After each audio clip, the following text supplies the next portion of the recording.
Welcome to my channel students. आज हम cell biology का एक बहुत इंपॉर्टेंट टॉपिक पढ़ने जा रहे हैं और वो है टाइप ऑफ सेल्स, कोशिकाओं के प्रकार।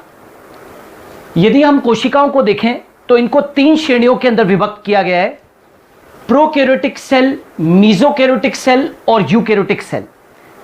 ज्यादातर लोग केवल प्रोकैरियोटिक और यूकैरियोटिक कोशिकाएं पढ़ते हैं, लेकिन हम तीन प्रकार की कोशिकाएं यहां पर पढ़ेंगे: प्रोकैरियोटिक, मीजोकैरियोटिक और यूकैरियोटिक कोशिकाएं।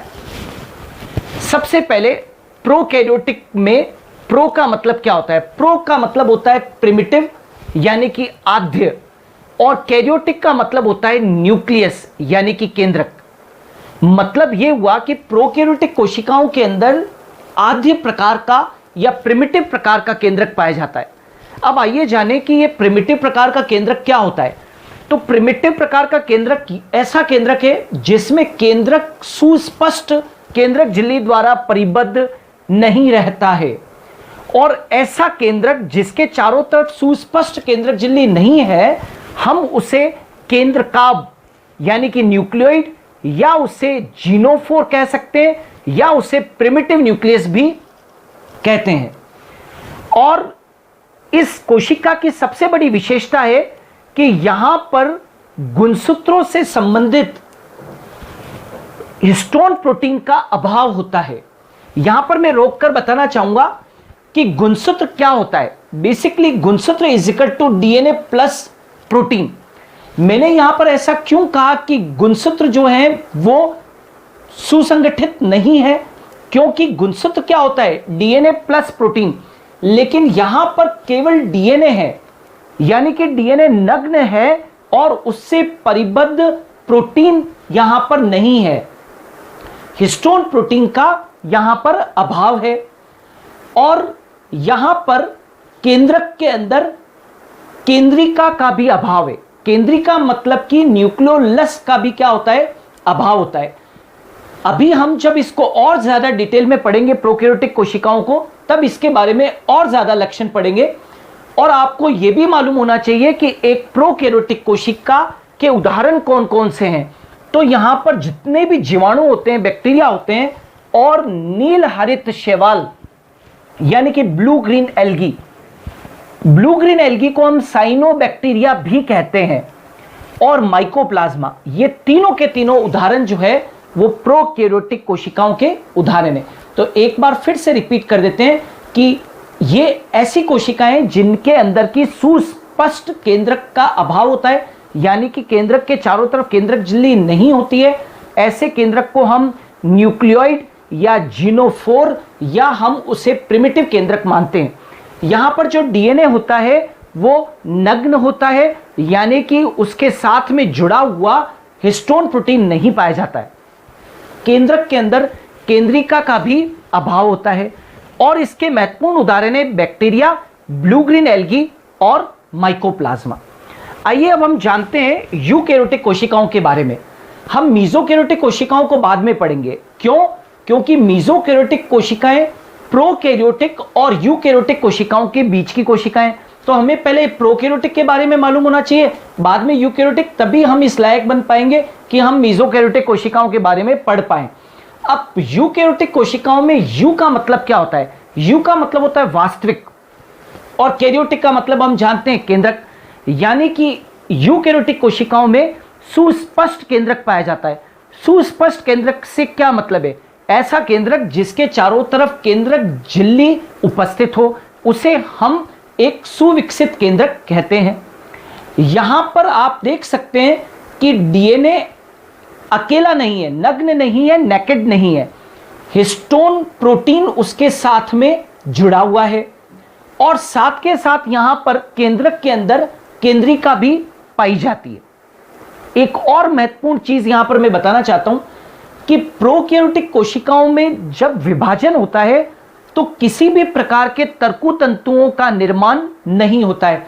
तर्कु तंतु क्या होते हैं? स्पिंडल फाइबर्स, जो गुणसूत्रों को विपरीत ध्रुवों पर लेकर जाते हैं। लेकिन यहां पर विभाजन के समय किसी भी प्रकार के तर्कु तंतु का निर्माण नहीं होता है, जबकि यहां पर हम देखेंगे कि यूकैरियोटिक कोशिकाओं के अंदर विभाजन के समय तर्कु तंतुओं का निर्माण होता है।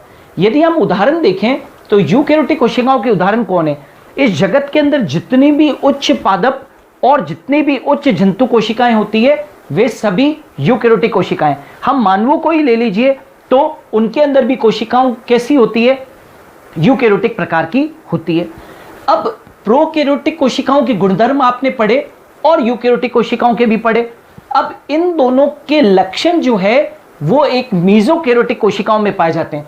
मतलब ये हुआ कि प्रोकैरियोटिक और यूकेरियोटिक कोशिकाओं के बीच की जो कोशिकाएं हैं वो प्रोकैरियोटिक मेसोकैरियोटिक कोशिकाएं। मतलब क्या हुआ कि इनमें सुस्पष्ट केंद्रक झिल्ली युक्त केंद्रक है। तो मेसोकैरियोटिक कोशिकाओं में सुस्पष्ट केंद्रक झिल्ली युक्त केंद्रक है, तो ये तो हो गया यूकेरियोटिक लक्षण। लेकिन इनके अंदर हिस्टोन प्रोटीन का अभाव होता है। मतलब डीएनए जो है उसमें हिस्टोन प्रोटीन अनुपस्थित है, तो हिस्टोन प्रोटीन एब्सेंट हुआ।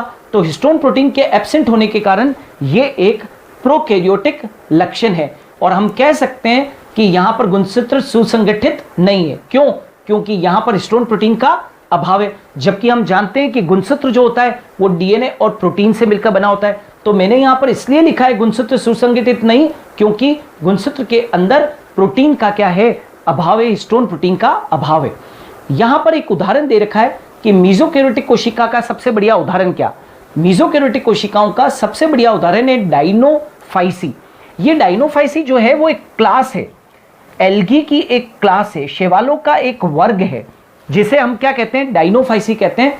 तो मेसोकैरियोटिक कोशिका का सबसे बढ़िया उदाहरण हुआ डायनोफाइसी। अब आपने देखा कि हमने प्रोकैरियोटिक, मेसोकैरियोटिक और यूकैरियोटिक लक्षण पढ़े। अब हम डिफरेंस करेंगे प्रोकैरियोटिक कोशिकाओं और यूकैरियोटिक कोशिकाओं के बीच में, क्योंकि इनके अतिरिक्त भी ऐसे बहुत सारे लक्षण हैं जो कि प्रोकैरियोटिक और यूकैरियोटिक कोशिकाओं के मध्य पाए जाते हैं। तो आइए उनके बारे में जानें।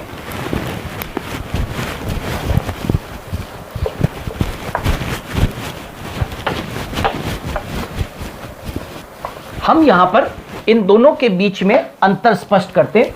मैं इसको समझाने के लिए एक टेबल बना रहा हूं। यहां पर लक्षण मैंने यहां पर लिखा प्रोकैरियोटिक कोशिकाएं, प्रोकैरियोटिक सेल्स, और यहां पर मैंने लिखा यूकैरियोटिक सेल्स। इन दोनों के बीच में क्या डिफरेंस है वो देखें।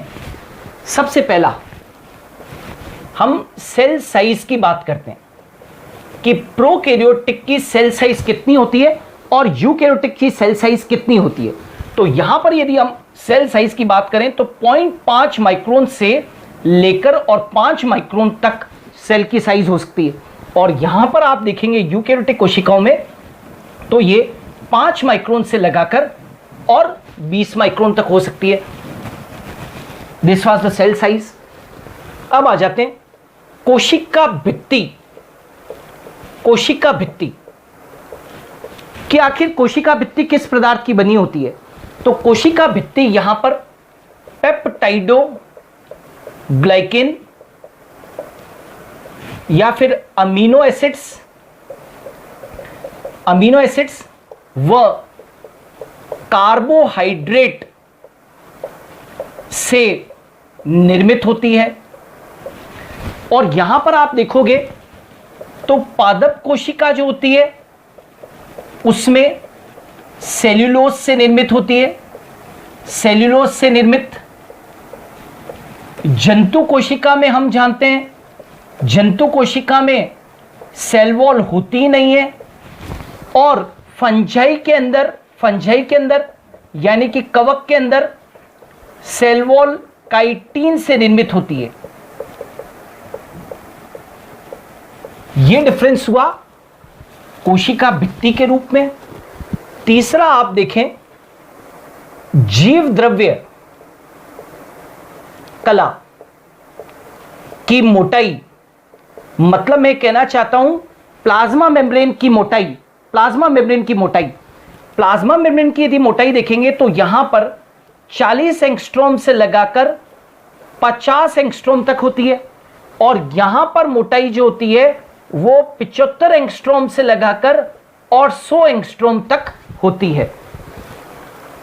अब नेक्स्ट देखें कि सारे झिल्ली आबद्ध कोशिका अंग, झिल्ली आबद्ध कोशिकांग, झिल्ली आबद्ध कोशिकांग का मतलब है मेम्ब्रेन बाउंड ऑर्गेनेल्स। तो सभी झिल्ली युक्त कोशिकांग, झिल्ली युक्त कोशिकांग यहां पर एब्सेंट होते हैं। जितने भी झिल्ली आबद्ध कोशिकांग हैं वो नहीं होते हैं, मतलब जैसे माइटोकॉन्ड्रिया, लाइसोसोम्स, गोल्जी काय, एंडोप्लाज्मिक रेटिकुलम, ये सब यहां पर एब्सेंट है। जबकि यहां पर सभी झिल्ली आबद्ध कोशिका अंग यहां पर उपस्थित होंगे। यहां पर सभी झिल्ली आबद्ध कोशिकांग उपस्थित है और यहां पर सब झिल्ली आबद्ध कोशिकांग अनुपस्थित है। अब आ जाओ, यहां पर हम लेते हैं केंद्रक। तो पहले ही मैं पढ़ा चुका हूं प्रोकैरियोटिक कोशिकाओं में कि यहां पर सुस्पष्ट केंद्रक का अभाव, और आप जानते हैं कि ऐसा केंद्रक जिसमें सुस्पष्ट केंद्रक झिल्ली का अभाव होता है उसको हम न्यूक्लियोइड या जीनोफोर या हम प्रिमिटिव केंद्रक कहते हैं। जबकि यहां पर सुस्पष्ट केंद्रक झिल्ली युक्त केंद्रक पाया जाता है। तो केंद्रक यहां पर सुस्पष्ट नहीं है, यहां पर सुस्पष्ट केंद्रक है। यदि हम गुणसूत्रों की बात करें, गुणसूत्र यानी कि क्रोमोसोम, तो यहां पर सिंगल क्रोमोसोम पाया जाता है, केवल एक क्रोमोसोम पाया जाता है। और यहां पर यूकैरियोटिक कोशिकाओं के अंदर मल्टीपल क्रोमोसोम पाए जाते हैं, अर्थात कई सारे क्रोमोसोम्स पाए जाते हैं। तो यह हुआ गुणसूत्र। कुछ और अंतर इनके बारे में पढ़ते हैं, प्रोकैरियोटिक और यूकैरियोटिक कोशिकाओं के बारे में। नेक्स्ट अंतर है यहां पर केंद्रिका। केंद्रिका, केंद्रिका का मतलब होता है न्यूक्लियोलस। क्योंकि यहां पर सुस्पष्ट केंद्रक का अभाव है तो यहां पर केंद्रिका का अभाव होता है, यानी कि यहां पर न्यूक्लियोलस का अभाव है। और यहां पर हम देखेंगे तो केंद्रिका उपस्थित है, केंद्रिका उपस्थित। फिर हम बात करते हैं हिस्टोन प्रोटीन की। हिस्टोन प्रोटीन, मैंने पहले ही कह दिया था कि यहां पर डीएनए नेकेड होता है, यानी कि यहां पर हिस्टोन प्रोटीन एब्सेंट होते हैं, हिस्टोन प्रोटीन होते ही नहीं है। जबकि यहां पर डीएनए से परिबद्ध हिस्टोन प्रोटीन होते हैं। तो यहां पर मैंने लिख दिया हिस्टोन प्रोटीन प्रेजेंट। ये एक और अंतर हो गया कि यहां पर हिस्टोन प्रोटीन नहीं है और यहां पर हिस्टोन प्रोटीन है।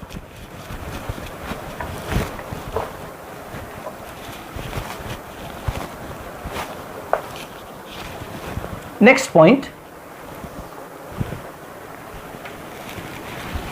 अब हम बात करें आनुवंशिक पदार्थ की। आनुवंशिक पदार्थ यानी कि जेनेटिक मटेरियल। और जेनेटिक मटेरियल क्या होता है? डीएनए। तो डीएनए बिखरा रहता है, बिखरा हुआ। क्यों? क्योंकि केंद्रक झिल्ली का क्या होता है? अभाव। केंद्रक झिल्ली का अभाव होता है तो वास्तव में कोशिका द्रव्य के अंदर डीएनए बिखरा हुआ रहता है। यदि हम इसकी मात्रा देखें तो कम होती है और यह कैसा होता है? अगुणित होता है। जबकि यहां पर देखेंगे तो डीएनए केंद्रक झिल्ली के अंदर उपस्थित, मतलब केंद्रक में उपस्थित, केंद्रक झिल्ली के अंदर की ओर, मतलब केंद्रक में उपस्थित है, क्योंकि यहां पर सुस्पष्ट केंद्रक झिल्ली है।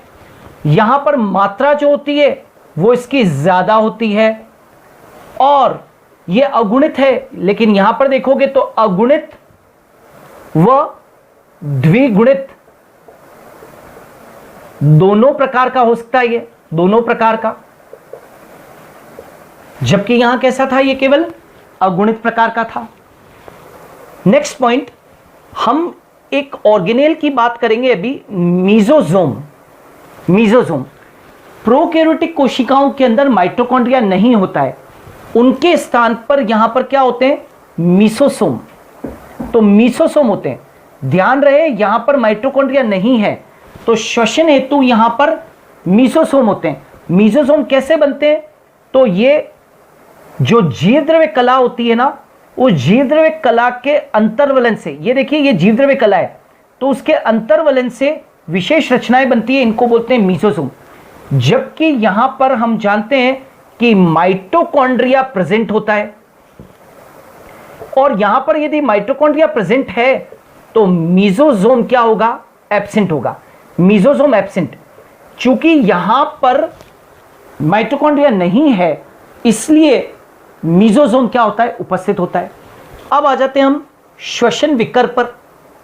श्वसन विकर, रेस्पिरेटरी एंजाइम्स, तो रेस्पिरेटरी एंजाइम्स कहां पर है, तो मीसोसोम में उपस्थित, मीसोसोम में उपस्थित। जबकि हम जानते हैं कि माइटोकॉन्ड्रिया के अंदर श्वसन होता है, तो जितने भी श्वसन विकर होते हैं वो माइटोकॉन्ड्रिया के अंदर उपस्थित होते हैं, माइटोकॉन्ड्रिया में उपस्थित। ये एक और अंतर हो गया। अब फ्लैजिला की बात करें। फ्लैजिला यानी कि फ्लैजिला किसे कहते हैं, फ्लैजिला का मतलब होता है कशाब, और ये जीवों के अंदर गति गमन वगैरह के लिए सहायक होता है। तो हम देखते हैं फ्लैजिला या कशाब,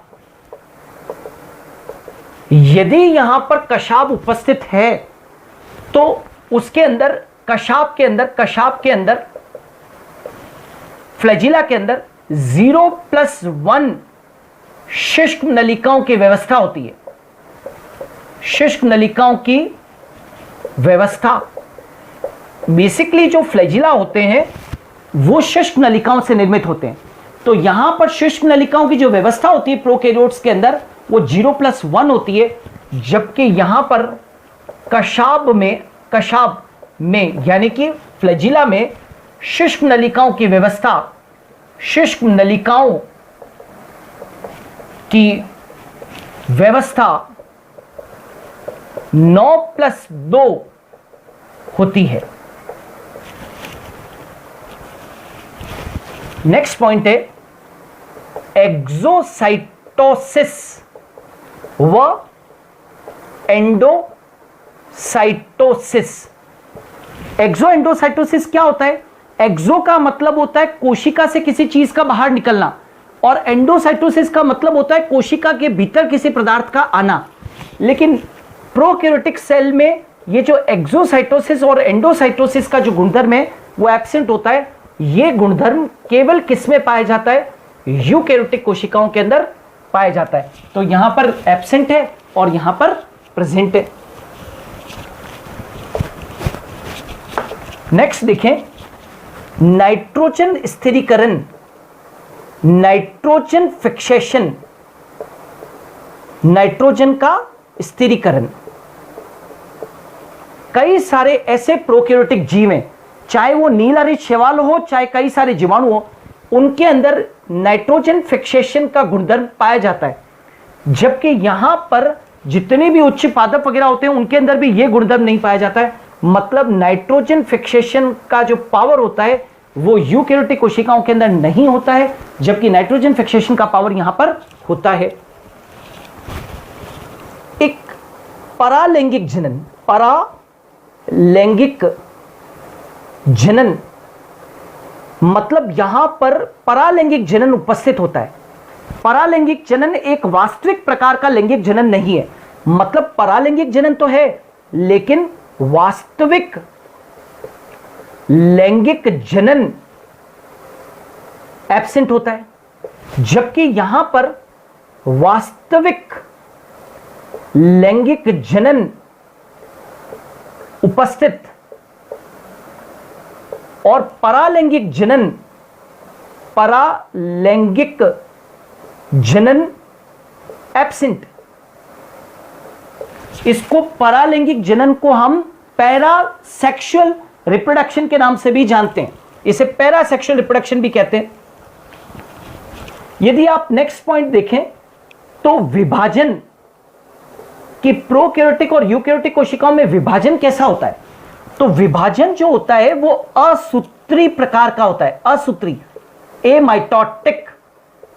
ये एक ऐसा विभाजन है जिसमें तर्कु तंतु नहीं बनते हैं, जबकि यूकैरियोटिक कोशिकाओं के अंदर दो प्रकार के विभाजन होते हैं, समसूत्री व अर्धसूत्री। समसूत्री और अर्धसूत्री का मतलब क्या है? अर्धसूत्री मतलब मियोसिस और समसूत्री का मतलब होता है माइटोसिस। तो विभाजन का प्रकार कैसा है? यहां पर असूत्री है और यहां पर समसूत्री व अर्धसूत्री दोनों प्रकार के होते हैं। यहां पर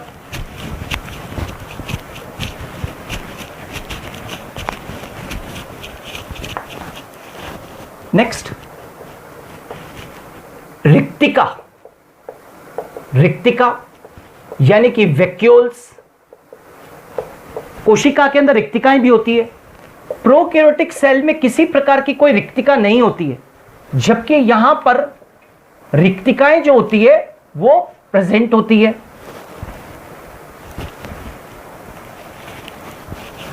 नेक्स्ट हम देखें कि तर्कु तंतु, तर्कु तंतु, स्पिंडल फाइबर। कोशिका विभाजन जब होता है तो कुछ तर्कु तंतु बनते हैं जो गुणसूत्रों को विपरीत ध्रुवों पर लेके जाते हैं, लेकिन यहां पर किसी भी प्रकार के तर्कु तंतु का निर्माण नहीं होता है, जबकि यहां पर तर्कु तंतुओं का निर्माण होता है। तो यहां पर तर्कु तंतु एब्सेंट है और यहां पर तर्कु तंतु प्रेजेंट होते हैं।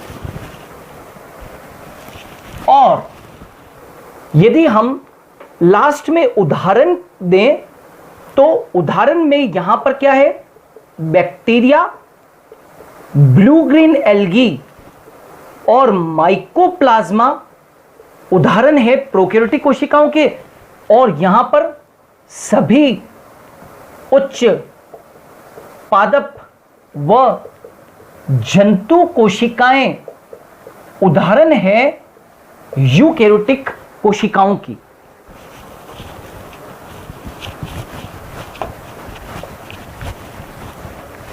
और एक पॉइंट और पढ़ते हैं, सहलग्न समूह,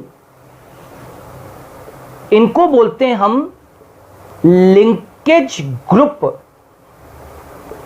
हमेशा ध्यान रखें, प्रोकैरियोटिक कोशिकाओं के अंदर जो लिंकेज ग्रुप होता है उसकी संख्या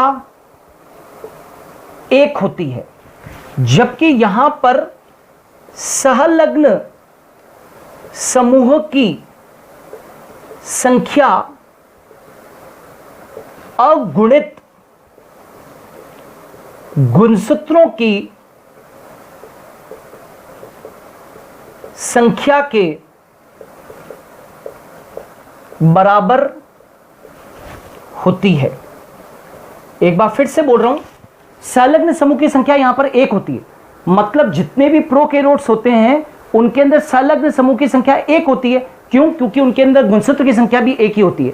लेकिन क्योंकि यूकैरियोटिक कोशिकाओं के अंदर मल्टीपल क्रोमोसोम पाए जाते हैं तो उनमें संलग्न समूह की संख्या अगुणित गुणसूत्रों की संख्या के बराबर होती है। जैसे हम एक उदाहरण देते हैं कि मान लीजिए कि मानव के अंदर गुणसूत्र संख्या 2n गुणसूत्र संख्या 46 है, तो अगुणित संख्या कितनी हुई? n, और n कितनी हुई? 23। तो मानवों के अंदर संलग्न समूह की संख्या जो है वो 23 हो गई है। अब मान लीजिए मक्के के अंदर द्विगुणित गुणसूत्र संख्या 20 है, तो n संख्या कितनी हुई? 10। तो संलग्न समूह की संख्या मक्के के अंदर कितनी हो गई? 10 हो गई। तो ये आखिरी पॉइंट था। तो हमने पहले प्रोकैरियोटिक और यूकैरियोटिक कोशिकाओं के बीच में बेसिक अंतर पढ़े, और उसके बाद में आप देख सकते हैं कि मैंने आपके सामने प्रोकैरियोटिक और यूकैरियोटिक कोशिकाओं के 20 अंतर लिखवाए हैं। और ये अंतर जो है वो हर जगह पर काम आएंगे, हर परीक्षा के अंदर काम आएंगे, चाहे ये 11th क्लास हो, चाहे नीट हो, इन सभी के लिए ये वाला जो टॉपिक है टाइप ऑफ सेल, ये बहुत महत्वपूर्ण है। यदि आपको मेरा वीडियो पसंद आया हो तो आप मेरे चैनल को सब्सक्राइब कीजिएगा और मेरे वीडियो को लाइक और शेयर कीजिए। और यदि आपको इस टॉपिक से संबंधित और यदि किसी भी बायोलॉजी के किसी भी टॉपिक से संबंधित यदि आपके मन में यदि कोई भी शंका है, कोई प्रॉब्लम है, तो आप कमेंट बॉक्स में जाकर कमेंट करें और मैं कोशिश करूंगा कि जितना जल्दी हो सके मैं आपके प्रश्नों का जवाब दूं। Thanks a lot. जय हिंद।